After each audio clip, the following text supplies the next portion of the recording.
Subscribe channel Truth.id dan aktifkan lonceng notifikasi untuk mendapatkan informasi seputar live streaming dan video khotbah terbaru. Posisi tombol subscribe berada di kanan atas channel kami dan jangan lupa nyalakan loncengnya.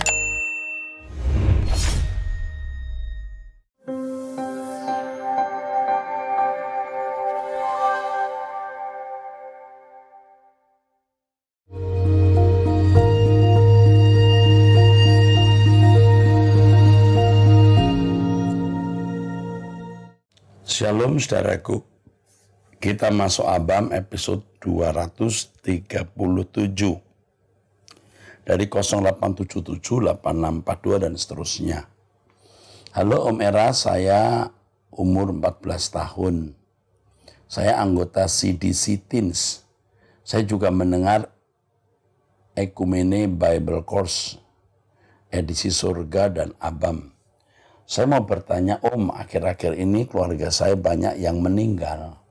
Dari tante saya dan nenek saya. Saya juga punya teman yang sudah meninggal, Om. Yang saya ingin tanyakan, apakah orang yang sudah meninggal bisa melihat kita yang masih hidup? Dan saya 2 kali mimpi tentang teman saya yang meninggal, Om. Saya pikir hanya mimpi saja. Tapi mimpiin dia lagi. Saya bingung Om, saya mencoba tanya teman malah jawabnya ngawur. Terima kasih Om Era, sehat terus Om, Tuhan memberkati. Dari Yesika. Yesika, umur 14 tahun kamu sudah mendengar ABC edisi surga, itu luar biasa sayang. Kamu luar biasa. Nah, mengenai orang yang meninggal, yang Om pahami, kalau dia anak Allah, dia langsung dibawa Tuhan ke Hades yang nyaman. Hades itu artinya dunia orang mati, tapi yang nyaman. Kenyamanan itu disebut Firdaus. Jadi kalau kamu mendengar kata Firdaus, itu sebenarnya artinya taman, park atau garden, ya. Dalam bahasa Ibraninya Pardes, dalam bahasa Yunaninya Paradeisos, ya. Tetapi menit-menit, jam-jam sebelum Tuhan angkat, bukan tidak mungkin ia sempat melihat yang masih hidup. Banyak kita tidak melihat dia, kita tidak bisa meraba dia, dia tidak bisa meraba kita, tetapi dia bisa melihat kita. Dan ada pengalaman-pengalaman orang yang pernah meninggal tapi hidup lagi demikian. Dan saya lebih mempercayai hal itu. Tetapi kalau orang itu bukan orang percaya dan menjadi milik kuasa gelap, bukan tidak mungkin ya dia masih diizinkan atau dibuat bergentayangan oleh kuasa kegelapan. Bukan tidak mungkin. Tetapi yang ini tidak pasti dan kita tidak perlu mempersoalkannya. Jadi kalau kita melihat malam-malam ada genderuwo, ada penampakan, itu bisa malaikat jatuh yang jahat lalu menyerupai orang yang pernah hidup, atau memang orang yang pernah hidup meninggal dunia tapi bukan milik Allah, milik setan lalu dibiarkan bergentayangan. Tetapi sekali lagi ini tidak ada kepastian, lebih baik tidak kita percayai. Mengenai mimpi kamu, mimpi adalah mimpi. Jangan terlalu banyak dipikirkan karena mimpi itu bisa aktivitas jiwa kita di bawah sadar. Tetapi kalau mimpi itu dari Tuhan, Tuhan pasti memberikan kita hikmat untuk menafsirkan, untuk mengetahui maksud mimpi tersebut. Ya. Nah itu saja jawaban Om Eras ya Yesika. Jangan persoalkan soal mimpi. Mimpi ya mimpi saja ya. Namanya mimpi kok, jadi bukan realitas, bukan hal yang nyata. Oke. 0877 3765 dan seterusnya. Saya mau tanya,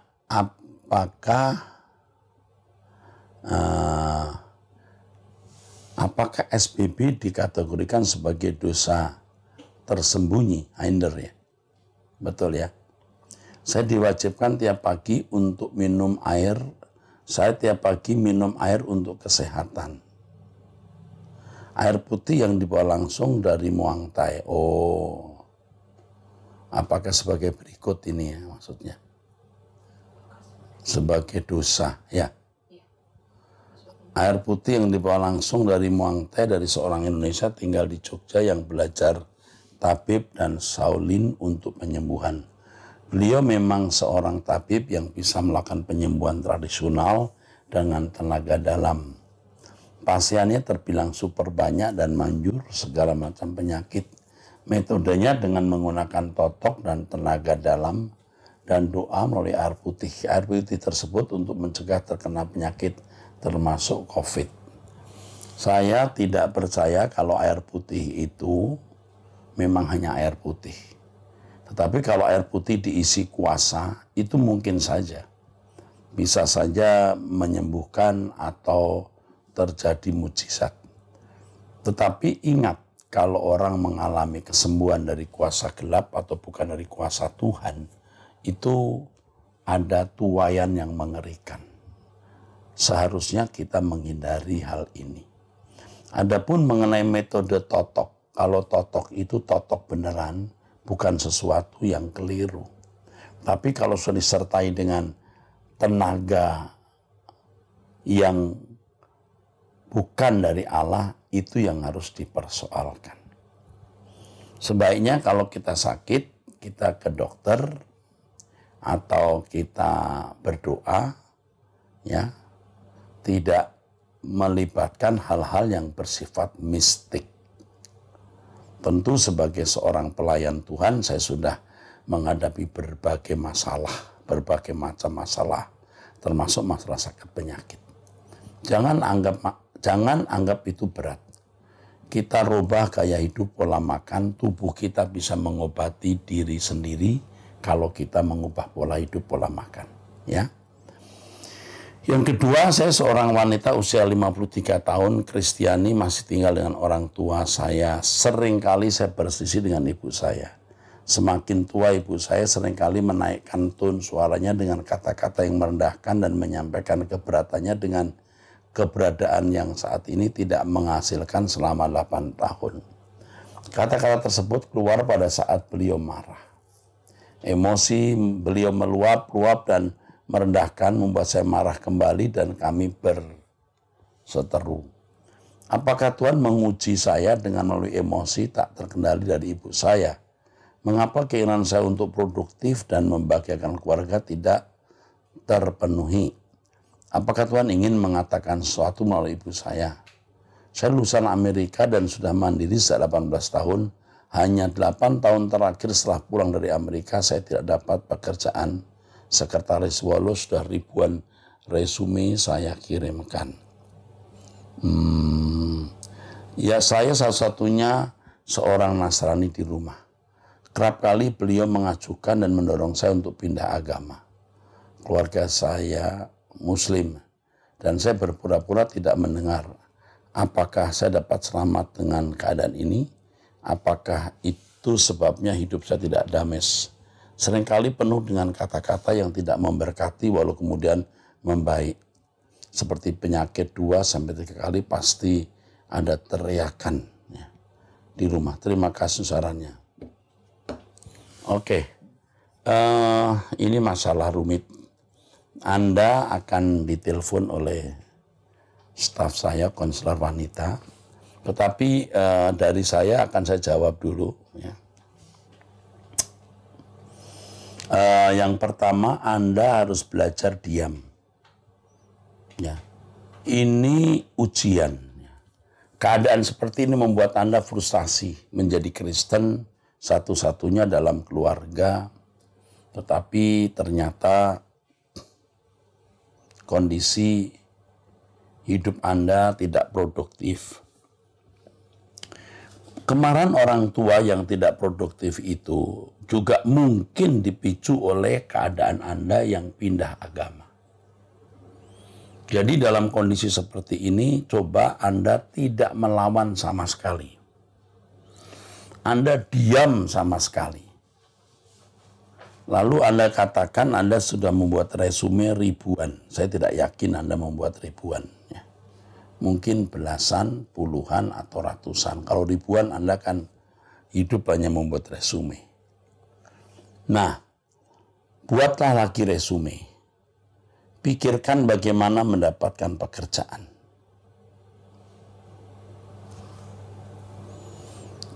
Ya, begitu. Ya. Jadi lebih baik Anda memikirkan bagaimana mencari nafkah, tidak harus bekerja. Saya percaya pasti ada jalan keluar. Tetapi ingat, diam, jangan melawan sama sekali orang tua. Tetap ikuti pemberitaan firman Tuhan yang saya sampaikan. Berdoa bersama dengan saya setiap hari jam 5 pagi atau Anda punya jam doa sendiri. Lalu lihat kanan kiri depan belakang, lihat semua kemungkinan di mana Anda bisa produktif. Di sini saya tidak melihat Anda bersuami. Ya. Saya tidak melihat Anda bersuami atau Anda sudah cerai, saya tidak tahu. Oleh sebab itu kasus ini harus ditangani secara khusus. I want to say that we love you. Yeah. We support you. We want to be beside you. Okay. You are our family, part of our life. Be strong. Oke. 08214149. Pak. Oh. Baik. Ini masalah pribadi, jadi nanti akan dibahas khusus saja oleh konselor, ya.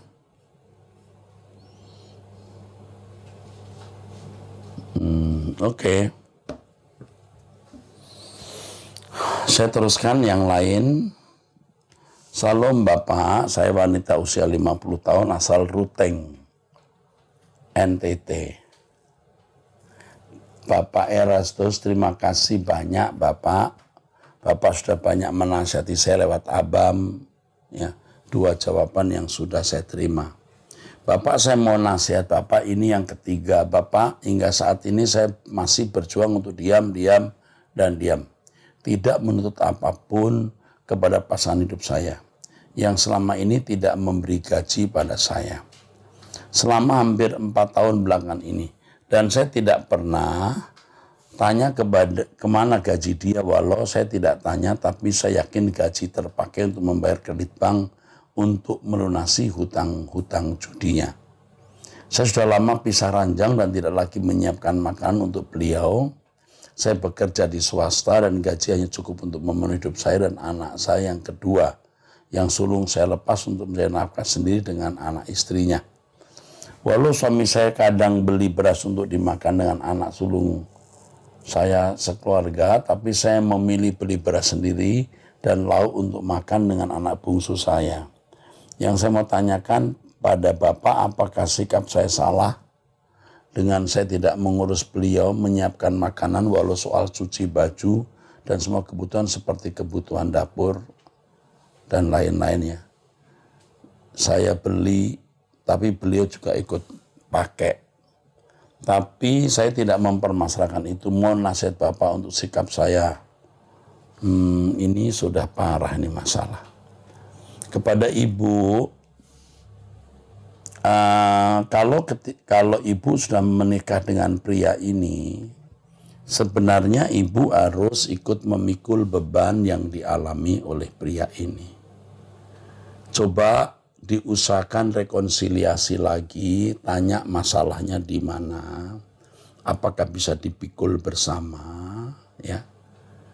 Ya, kondisi seperti ini, kondisi yang akan buruk bukan hanya untuk ibu, tapi juga untuk suami dan anak-anak. Bisa masuk neraka semua nih kondisi seperti ini. Ibu belajar diam itu bukan diam pasif ya. Tapi Anda harus diam aktif, mulut diam tapi tindakan aktif. Jangan mulut diam, tindakan tidak ada, ya percuma saudara. Diamnya ini seperti diam mengintimidasi atau perang diam. Ini ski war namanya, perang urat saraf, perang kejiwaan. Nggak boleh. Mulut diam tapi tindakan jangan diam. Coba ingat waktu dulu pacaran dengan bapak. Kan pernah jatuh cinta, saling mencintai. Kenapa nggak dibangun kembali? Ya. Gaji tidak pernah ditanya kenapa, tanya. Ya coba dipulihkan kembali. Anda membutuhkan keberanian untuk itu. Anda tidak rugi, Bu. Anda mungkin di pihak yang dirugikan, diperlakukan tidak adil, tapi sebagai seorang yang mau berkemas-kemas dan pulang ke surga dengan membawa persembahan yang indah kepada Allah, usahakan Anda berkonsiliasi dengan suami untuk menyelamatkan suami dan anak-anak. Lalu bagaimana caranya secara detailnya? Nanti Tuhan akan memimpin ibu. Harus ada tekad dulu. Lalu berdoa minta hikmat, ya. Jangan kondisi begini, ya. Keluarlah dari kondisi ini. Nah, selanjutnya nanti bisa disampaikan lagi pertanyaan, perkembangan dari persoalan Anda yang mungkin juga bisa dibimbing oleh konselor kami. Oke. 08239555 dan seterusnya. Salam Pak Gembala Om Eras, Tuhan menyertai bersama keluarga dan tim GSKI Rehoboth serta turut ID yang saat ini dalam program ABAM untuk jadi berkat. Dengan anak muda usia 29 tahun di Sulawesi Utara, Kepulauan Sangihe Om, saya calon The Warrior kan Om Eras. Mau sharing dengan Om tentang pertanyaan RYC pada bulan Februari. Waktu itu pertanyaan saya belum lengkap. Nah, sekarang dilengkapi nih Om. Saya adalah pasangan anak muda yang pacaran sudah hampir kurang 3 tahun. Dan tiba orang tua dari calon saya menanyakan kepastian kapan menikah. Pertanyaan saya, bagaimana menanggapi orang tua yang mendesak anaknya yang lagi pacaran untuk menikah? Bukan kami harus matang dulu secara finansial Om. Makanya sekarang kami terus memaksimalkan potensi untuk Tuhan.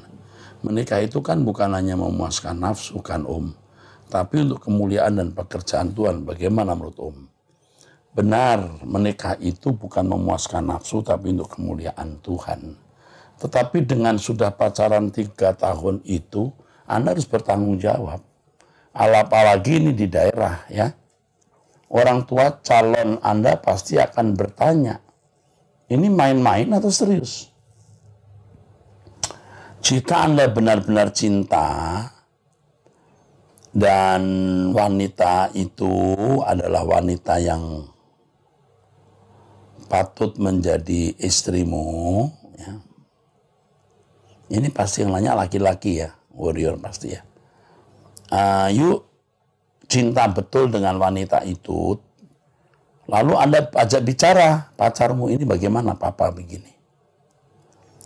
Lalu rundingkan untuk datang ke orang tua. Kami serius, tapi kami belum siap karena finansial. Atau bagaimana, ajak runding. Nah kalau tidak ya jangan pacaran. Sudah 3 tahun ini pasti orang tua akan menanyakan, dan menurut saya orang tua dari pihak wanita, dari pihak calon itu tidak salah. Ya. Jadi harus bertanggung jawab. Memang menikah bukan hanya memuaskan nafsu, tetapi tanggung jawab untuk meneruskan apa yang sudah saudara jalani. Ya, jadi ajak pacarmu berunding, kalau memang saling mencintai dan pasangan yang bisa diajak bersama mewarisi kerajaan Allah, ya sudah. Temuin orang tua. Finansial belum siap. Saya tidak tahu seberapa siap yang kamu harapkan. Harus matang dulu secara finansial. Seberapa matangnya? Ya, kalau memang kamu sudah bekerja, pasanganmu sudah bekerja, cukup untuk makan 1-2 bulan. 1 bulan maksud saya paling tidak. Gaji bisa makan untuk 2 bulan, ideal. Tinggal dulu rumah orang tua, bisa. Nunggu punya rumah sendiri. nunggu gaji, sekali gajian cukup untuk 2 tahun, kan enggak. Ya, rundingan dengan pacarmu lalu menghadap orang tua. Saya kira kalau kamu jadi orang tua, kamu juga akan menanyakan itu kalau anakmu dipacari selama 3 tahun lalu tidak jelas. Salam Pak Era, saya pria usia 35 tahun dari Surabaya. Terima kasih untuk pengajaran yang memberkati hidup saya. Ya, ini 0813 3220 dan seterusnya. Saya mulai mengikuti khotbah Bapak setelah saya ikut ibadah di sebuah gereja di kota kecil Ponorogo di Jawa Timur. Gereja di mana ayah saya digembalakan. Saya masih ingat selesai ibadah itu Bapak gembalanya menyapa dengan manggil nama saya dengan lembut dan memberikan buku karya Pak Eras. Awalnya saya kurang tertarik membaca buku itu. Tapi karena ayah saya yang sering bercerita tentang keteladanan hidup gembalanya, yang menurut saya luar biasa, bagaimana teladan kesederhanaan hidupnya, mengasihi jemaat, dan bahkan orang-orang yang bukan jemaatnya. Hidup gembala tersebut merupakan kesaksian dari jemaatnya maupun orang-orang yang tidak mengenal Tuhan. Namun tahun 2019 yang lalu gembala tersebut dipanggil pulang ke rumah Bapa di surga, dan semenjak itu saya jadi ingin baca buku dan makin sering mendengar khotbah Pak Eras. Ya. Gereja kecil di Ponorogo, Jawa Timur. Saya juga ada pertanyaan, Pak. Ayah dan ibu saya sudah lama bercerai, mereka menikah beda agama. Ayah Kristen, ibu non-Kristen. Setelah menikah, ibu sempat ikut beribadah di gereja dan percaya Tuhan Yesus. Namun karena satu dan hal, setelah sekitar 20 tahun pernikahan, mereka memutuskan cerai dan ibu saya yang usia saat ini 55 tahun kembali ke keyakinan awalnya non-Kristen. Ibu saya orang baik, sayang keluarga dan suka menolong sesama. Apakah dia bisa masuk ke surga ya Pak? Apa yang harus saya lakukan untuk keselamatan ibu saya? Saya sudah mencoba untuk tidak banyak bicara dan jadi teladan dalam hidup, serta tidak memaksakan keimanan saya, supaya ibu saya kembali percaya Yesus. Terima kasih Pak. Tuhan memberkati Truth ID. Oke. Ini yang jadi masalah mengenai ibunya yang sudah 20 tahun menikah, lalu cerai, lalu kembali ke keyakinannya.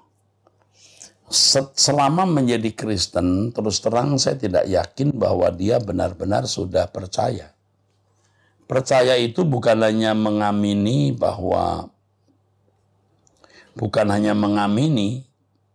Yesus Tuhan dan Juru Selamat. Jadi ibu Anda ini memang belum percaya dengan benar, tetapi hanya beragama Kristen seperti kebanyakan orang Kristen. Tetapi Anda katakan ibu Anda itu baik, suka menolong sesama. Ya. Jadi sebenarnya secara kulit luar dia Kristen, dalamnya belum. Tetapi perbuatan baik yang dia miliki itu tetap diperhitungkan Tuhan. Kalau dia benar-benar baik ya di kacamata Allah, dia masih bisa menjadi anggota masyarakat di dalam kerajaan surga. Tetapi adalah baik kalau dia menjadi orang percaya yang belajar untuk menjadi serupa dengan Yesus, untuk menjadi anggota keluarga kerajaan. Dan Anda yang harus menjadi berkat bagi ibu Anda. Ya, selamat berjuang untuk menyelamatkan mama atau ibu, ya. Oke, puji Tuhan.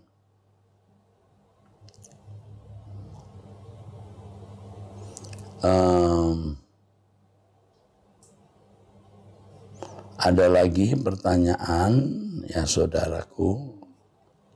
Salam Pak Eras. Saya ibu usia 37 tahun ibadah di GSKI Kelapa Gading hampir 3 tahun. Saya bersyukur pada Tuhan karena saya yang terhilang bisa menemukan Bapak Gembala Pak Eras yang Tuhan pilihkan untuk menjadi gembala saya di dunia ini.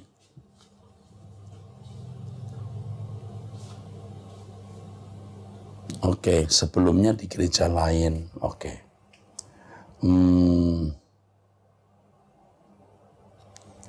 Oke, dan mendengarkan khotbah beberapa pendeta.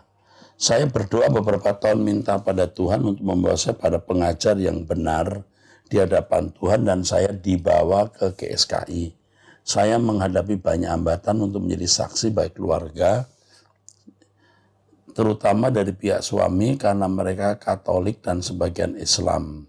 Saya seperti terjepit, Pak, dipandang sebelah mata, bahkan kadang dikatai sok suci, kayak orang paling benar saja. Tetapi saya hanya diam saja. Saya selalu berusaha menguatkan hati saya dengan berkata, Tuhanlah pembelaku. Dalam doa saya sering menangis karena saya berdoa sendiri, suami tidak pernah berdoa dengan saya, seperti ada jarak yang jauh memisahkan kami. Dalam beberapa bulan ini saya berdoa minta petunjuk apa yang harus saya lakukan pada suami saya dan keluarganya, dan beberapa hari ini Tuhan menjawab bahwa saya harus berani mengajak suami berdoa bersama. Sepertinya suara hati saya mengatakan bahwa dari sinilah dimulainya untuk memenangkan suami. Dan terkadang saat saya berdoa malam, bila tidak ada satu orang pun di rumah, seperti ada yang melihat saya, tapi seperti mengintimidasi dengan ketakutan yang memaksa saya membuka mata.